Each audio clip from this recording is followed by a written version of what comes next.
Hello and welcome to this latest edition of Bulls on Parade Talk. I'm your host, Joshua Science. Today I have something for you guys to sort of think about. And I really did. As soon as I saw it immediately, like the minute after I read this, I'm like, whoa. I'm like, wait a minute. So it's just something to think about, and let me get this to you guys. And now I'm gonna start this off with a simple question. And the question is this: if Case Keenum, if Houston Cougar quarterback Case Keenum was in this draft class, think about this, was in the 2014 NFL draft class, where would he be drafted? And I decided to say it this way because an article on ToroTimes.com,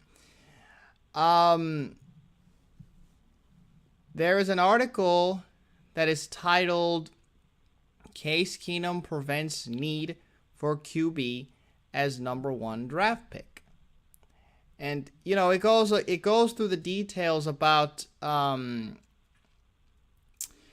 how Case Keenum's, brief stint as a starting quarterback for the Houston Texans basically went. And I thought it broke it down very, very accurately. And then it had a graph at the very bottom where it says he had better numbers than any of the 2014 prospects. College numbers don't always translate, but, if he were in the same draft, he would be a top prospect. Add his numbers to put his numbers with the team first attitude, as well as a well-known work ethic, which I know for a fact is reality because I've seen it up close. This guy is basically making a case for Case Keenum being a top pick in this year's draft. And after thinking about it, after reading this article a couple of times, I thought to myself, this guy might have a point. Potentially. Now, I'm not going to put too much stock into this. I wouldn't go too far because there are people in the league that are still very skeptical about University of Houston quarterbacks, especially after we saw what happened to the great QBs, great Houston Cougar quarterbacks Andre Ware and David Klingler. We all saw what happened to them. But I look at this. But I read through this article and I remember and I go back and remember and rewatch, some of the games that Case had, and I think to myself, wait a minute. And I go back to the whole and I remind myself of the saying that I always say when it comes to football and basketball, but I'm not talking about basketball. It's a team game. No one guy does everything by himself. The team has to work.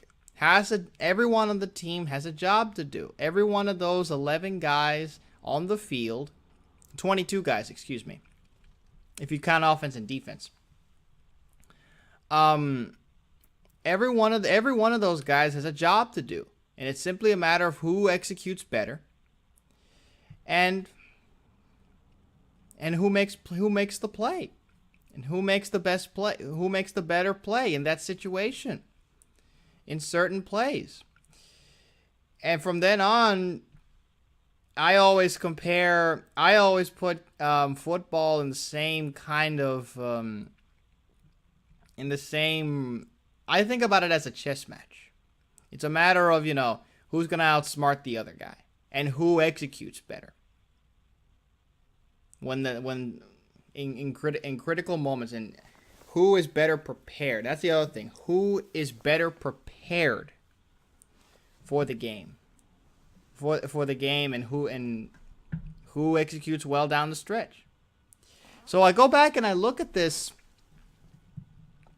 Everyone wants to point out that Case did not have a bad season. Well, last time I checked, I go back and I remember all the talk that people were saying about him when he was be given a chance to when he was going to be given a chance to be the starting quarterback. And I go back and I remember seeing pictures of his face on Jesus Christ, his body. And they were proclaiming Case Keenum savior of the Texans. Like the Texans' savior. Now, the minute I saw that, all I thought to myself was, boy, if this doesn't work, you are dead meat. Because I'm not kidding. I saw, literally the next day that I found out that Case was going to start, and I saw all these guys. By the way, these were Houston Cougar fans, and I'm one of them. But I'm not one of those guys that went out on a limb and says, oh, he's the savior. No. I'm one of those guys that says, let's wait and see. That's what I said. I'm a prisoner of what I saw. I was a prisoner of what I saw in the preseason. I'll admit it. I was very impressed with Case during the preseason. But there's a reason that he got bumped to third string when the season started. It's because he wasn't ready. Because he still had work to do. Now I gotta give him a lot of credit. He learned the West Coast offense very well. He knows how to run a West Coast system, and you saw that particularly in the preseason. You can see that there's potential there. You just gotta work with him. But you also gotta remember that he's also the guy that came from a football program that basically loved to spread the field. That didn't run a lot of West Coast concepts. They ran a spread. They ran a lot of air raid spread concepts at the University of Houston. And for those of you that follow U of H, you know what I'm talking about. But anyway,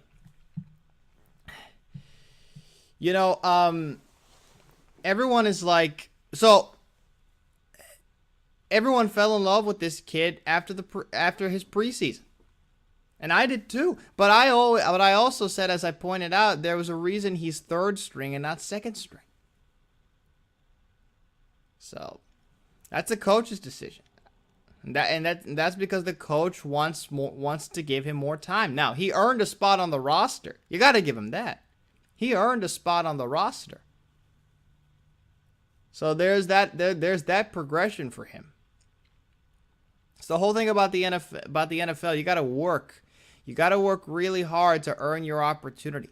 And it's a step-by-step process for a lot of these guys, especially these undrafted guys. Perfect example is a guy like Tony Romo. He was undrafted coming out of Eastern Illinois, but he wasn't a starter right away. He had to replace, if I remember correctly, an injured Drew Bledsoe in Dallas under Bill Parcells was still the coach. Just putting that out there. So anyway, as I go through this, I think to myself, people seem to immediately forget his first 3 games. He was playing out of his mind.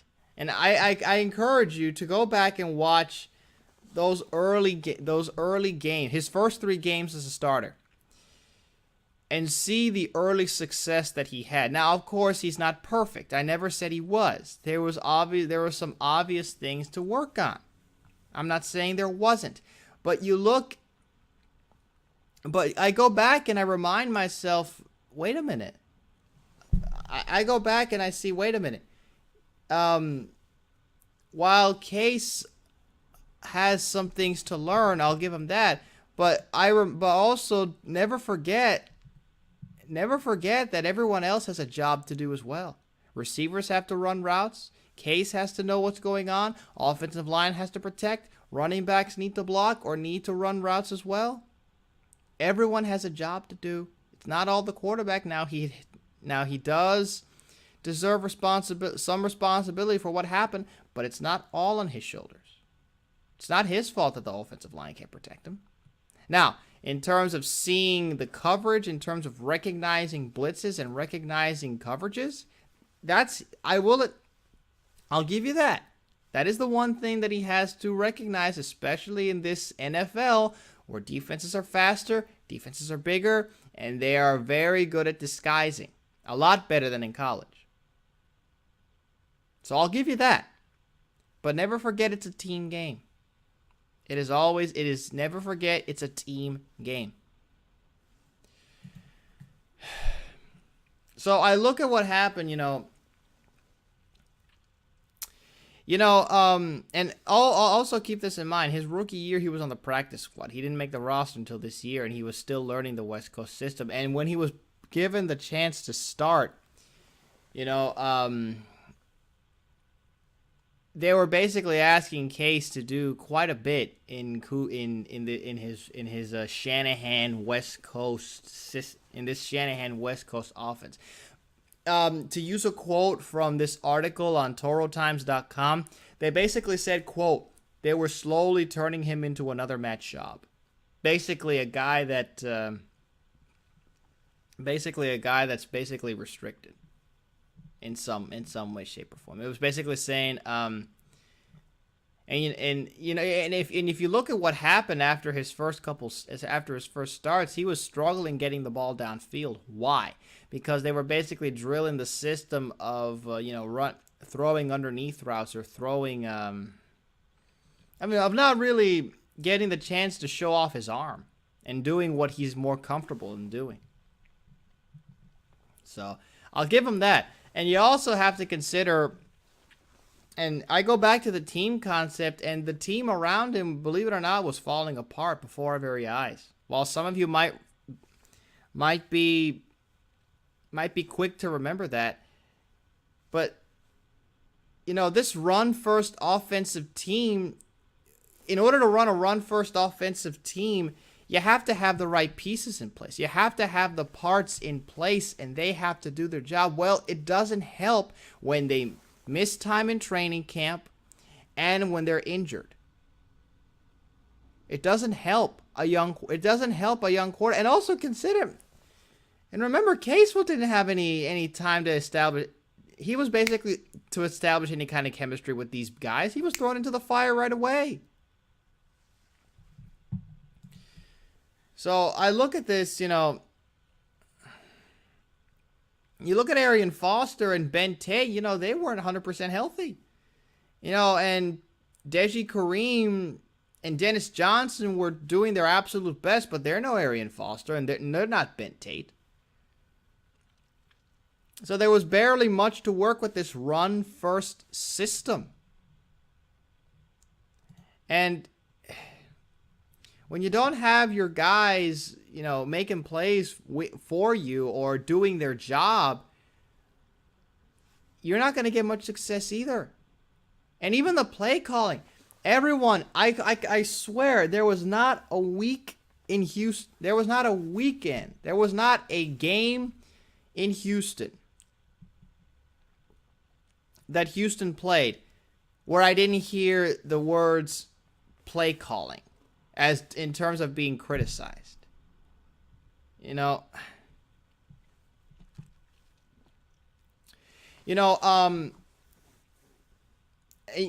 not gonna sit here and say that Matt Schaub was any better. He wasn't.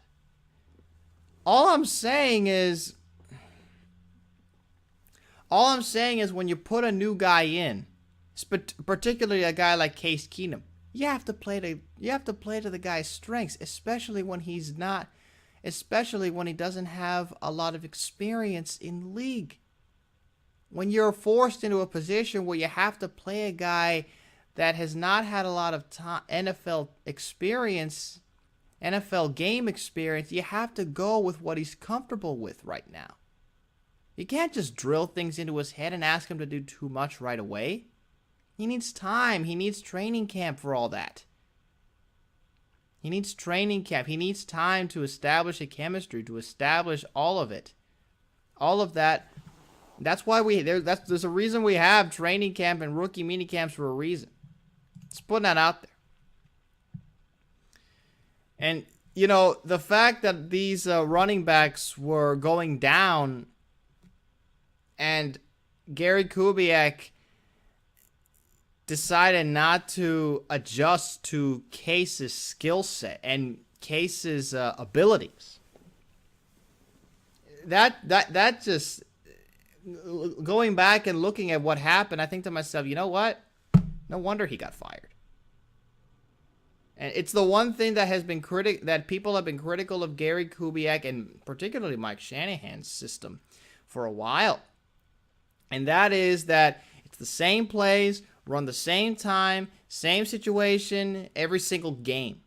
There are no adjustments made. And that's the problem with it. And that's what a lot of people say is the problem. And look, and hearing what I'm from new head coach Bill O'Brien and how the offense is gonna be a game planning offense, where basically they're gonna make adjustments based on the opponent, just like the New England Patriots. That tells me, and the minute I saw that, I'm like, wait a minute, is that really the case? Because I think to myself, if that's true, then no wonder Gary Kubiak lost his job. No wonder the offensive coordinator lost his job. And, and like I said, you look at a guy like Case, he's a gunslinger. Everyone was using that term with him. I'll use it as well. He loves to throw the ball down the field. He is not afraid to throw the ball down the field. And you saw that in college. I know I did. I saw it up close and personal. I saw him do it up close and personal against some tough competition. So when you have a guy like him in your offense, you have to let him go out there and rip it. You can't just put him in a run. You can't just stick him in a run first system and ask him to do things like that. You can't do it. It's not what he's used to. Like a run first system and throwing short hot routes on obvious third and long or passing plays. Can't do it. Not with a guy like him.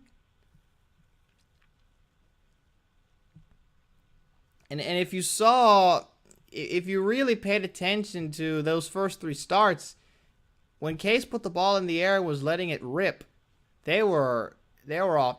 The Texans' offense looked much different.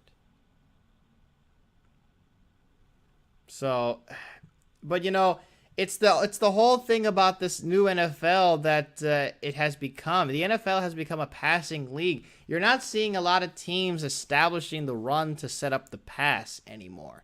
You're seeing the opposite. You're seeing some teams pass the ball first to establish the run. It's the way that the NFL has changed. And and I encourage you, if you go back and watch Mike Shanahan in the 80s and 90s running his West Coast system, particularly with the Denver Broncos, I promise you you are going to see two. I promise you can put the Broncos tape and the Texans tape. You got an exact match. I'm not kidding. Same plays, executed the same way, and at the time it worked. And I pointed this out earlier. Case, who is a classroom junkie, who studies, who works hard, he took the time to learn Gary Kubiak's West Coast run first system. He took the time to learn it. So if he does end up, I'm not saying he's going to, but I'm just saying if for some reason he does end up leaving Houston for whatever reason, keep in mind he does know the West Coast offense. He does know how to run a West Coast system. So a guy like so any team that runs West Coast could really use a guy like him. Just saying. But like I said, the West Coast offense has been around for a while, and when a lot of teams basically are preparing for you, they basically know what you're going to do before you do it. most of the time. That's why a lot of people, when they talk about Mike Shanahan, not Gary Kubiak, when they talk about Mike Shanahan in particular, they use the word dated or outdated. And now and you see that, and you see how he's ended up because of that. Now he doesn't have a job. More than likely, he's not going to find a job anywhere. More than likely, particularly after what happened in Washington with the whole RG3 fiasco. But the other reason for that is because of his it's because of the way that he loves to run his offense and doesn't adjust very well. You know, I will give Mike Shanahan credit for RG3's rookie season, the fact that he did adjust to RG3's skill set in his rookie year. It's the one thing it's the one reason why RG3 was very successful early in this, because they adjusted, they placed West Coast concepts, but in a system, in formations that RG3 was most comfortable in. I mean, you barely saw RG3 under center his rookie year. Most of the time he was in the pistol or in the gun.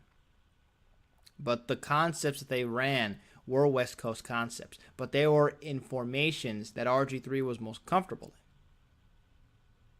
That's all I'm saying. And, you know, they allowed RG3 to throw the ball down the field. RG3 can really throw the ball downfield. And I'm sure and I don't need to go into all that.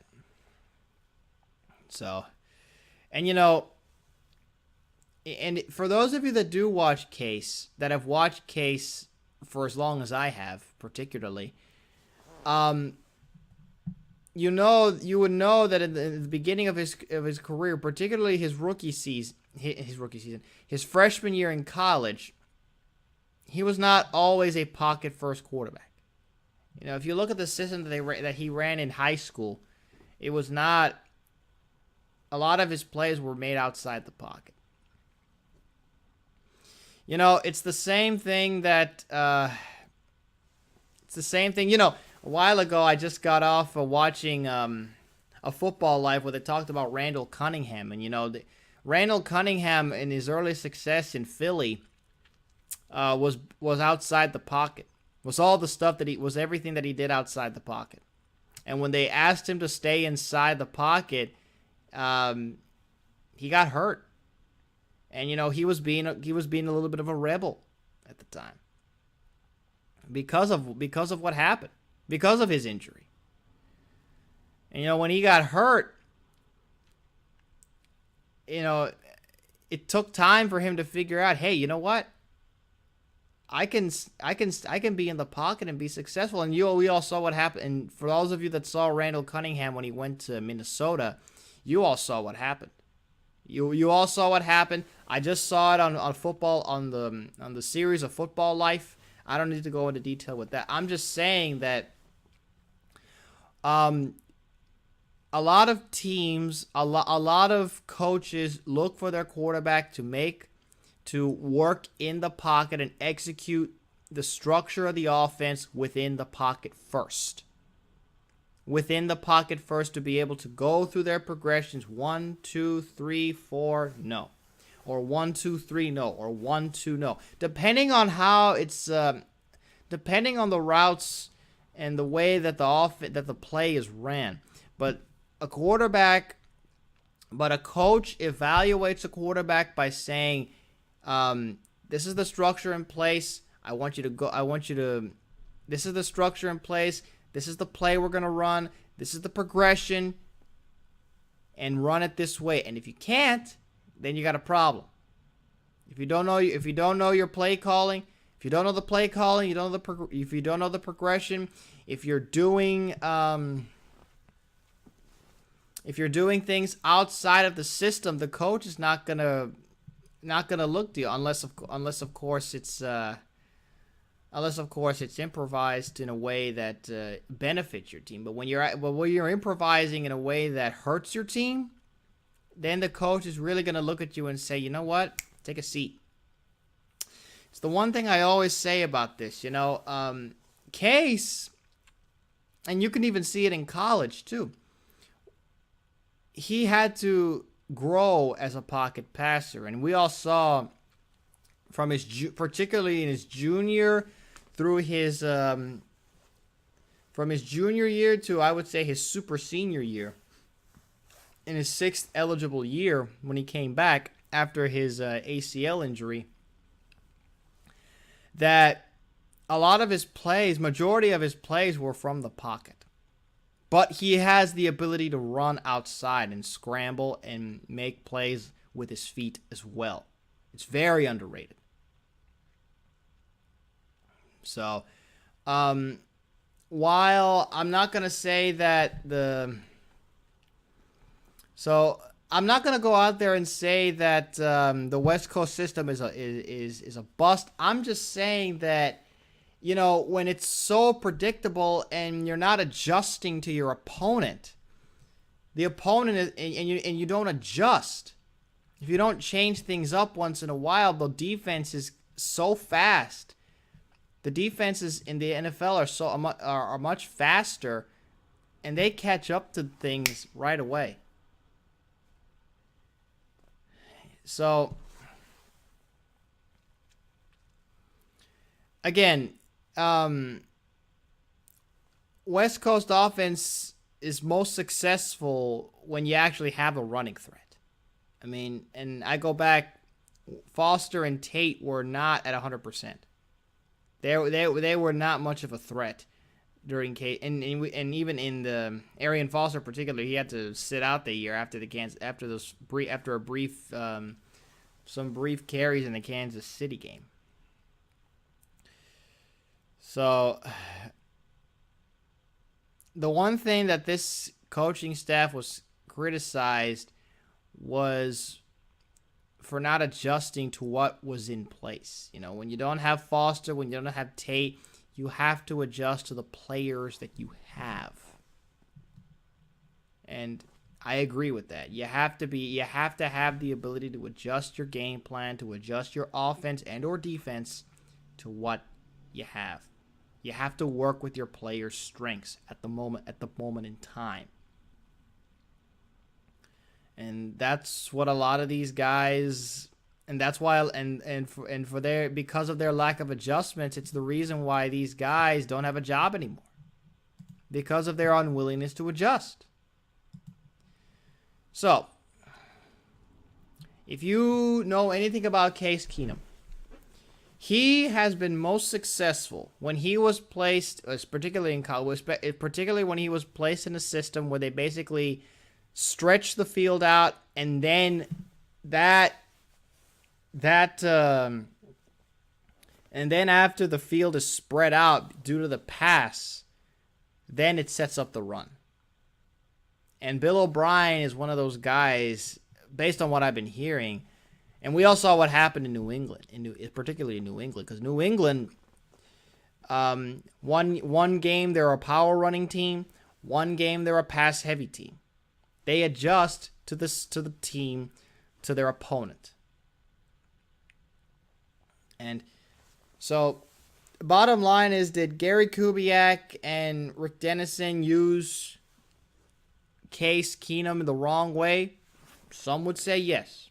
Some would say yes, but I am also of the mindset that says, hey, you know, Case did learn the West Coast system, but they did try to drill it in his head. And they also tried to make him do things at the moment that he wasn't most comfortable in.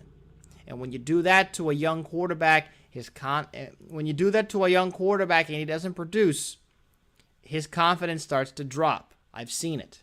I've seen it happen. And I go back to the article on ToroTimes.com, and it points out something that I didn't even know. You know, for those of you that know me, I am still learning about the history of the league, and I am still learning about certain players, certain coaches, certain times in history that I missed out on, basically. And it says here, I'm going to read you guys. I'm going to read you guys the quote. It says here, it says, quote, Drew Brees got caught up in a similar situation in San Diego. Once he got under Sean Payton, who saw what he had, Brees turned into an elite quarterback. I see the same potential in Keenum. O'Brien has a scalable system in which Keenum could easily thrive. Now, I think about that. I never watched Drew Brees in San Antonio. I never did. I had no idea. First of all, when I first heard about Drew Brees, I didn't even know who he was at the time. When New Orleans was going on that Super Bowl, had their Super Bowl year, all they were talking about was Drew Brees. I got to be honest. When I first heard his name, I didn't know who he was. I had no idea that he was a San Diego Charger. I had no idea. And I look at him, and you're telling me that Drew Brees was placed in a situation where he wasn't more comfortable in, and then when he got a guy like Sean Payton, everything changed with him. You know, they're adjusting the play calling to his strengths and the team's strengths. And Sean Payton is a very respectable play caller. He's a very respectable play caller, and we all saw what happened the minute Sean Payton and Drew Brees had taken over the New Orleans Saints offense. We all saw the difference the day after the bounty scandal when Sean Payton was suspended the whole season. We all saw how different the New Orleans Saints looked without him than with him.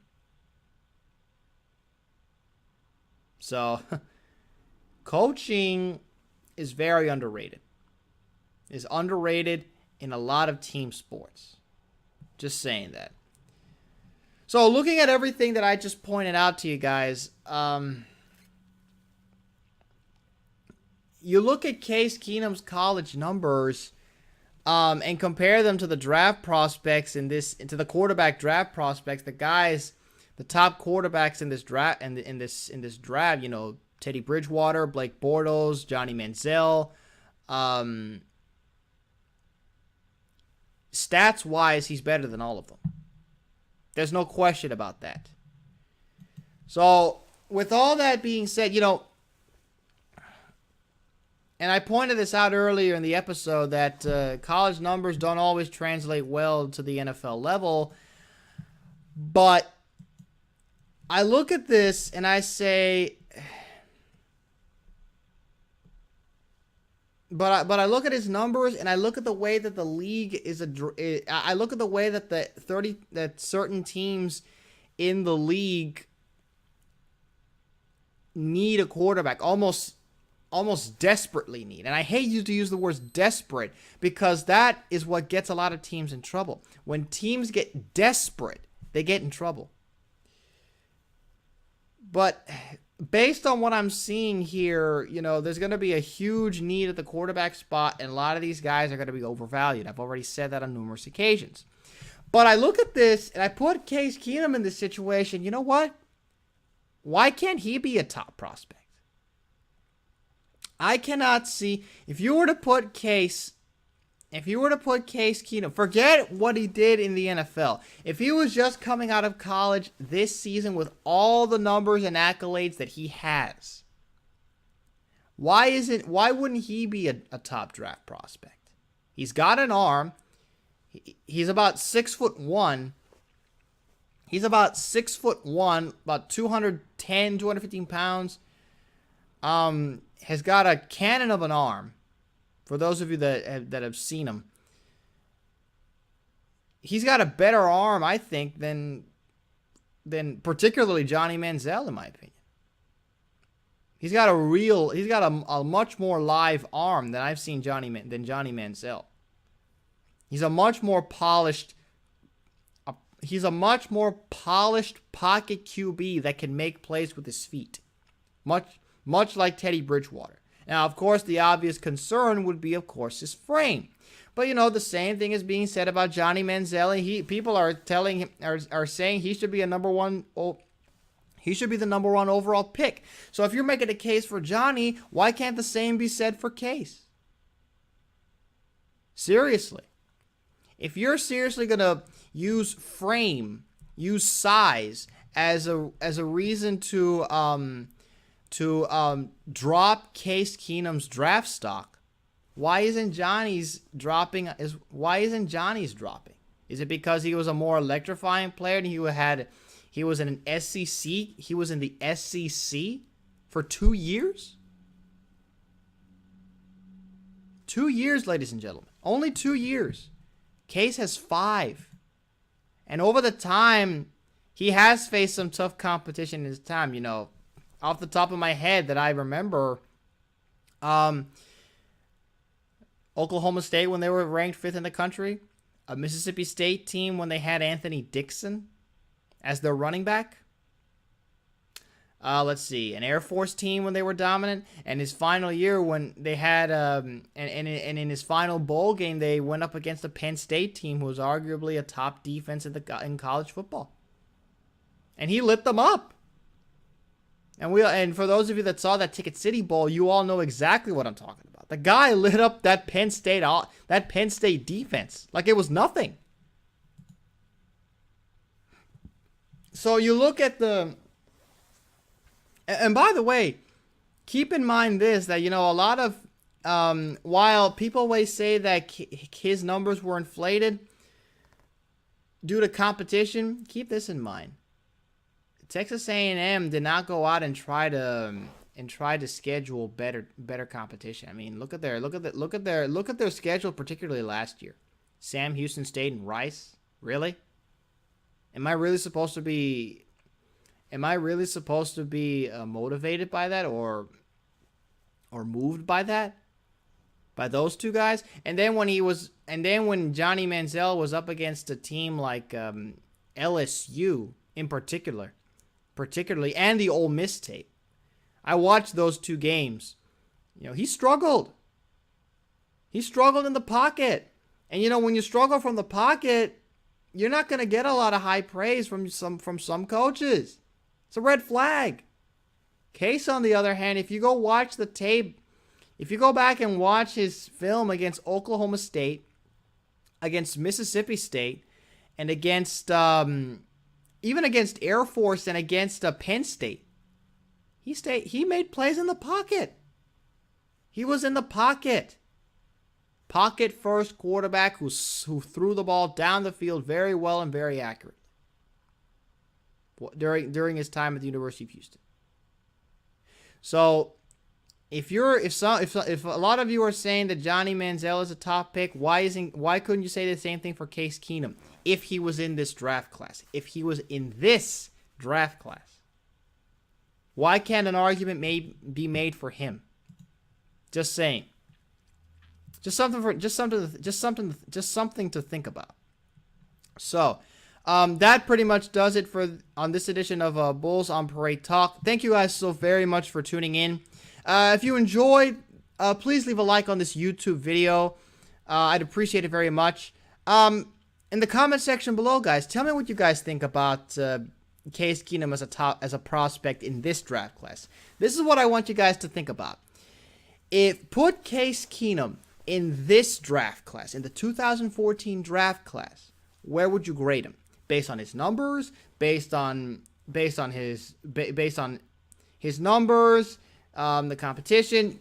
Go back to try and grade Case, however you grade him, however you all grade him, and put him in this draft class. You can add him or you can take someone out. Doesn't matter to me. But however you would grade a quarterback prospect, put Case in this class. And where would he go? Tell me in the comment section below. I would love to hear what you guys think about this. For more Houston Texans coverage provided by yours truly, go ahead and subscribe to this YouTube channel.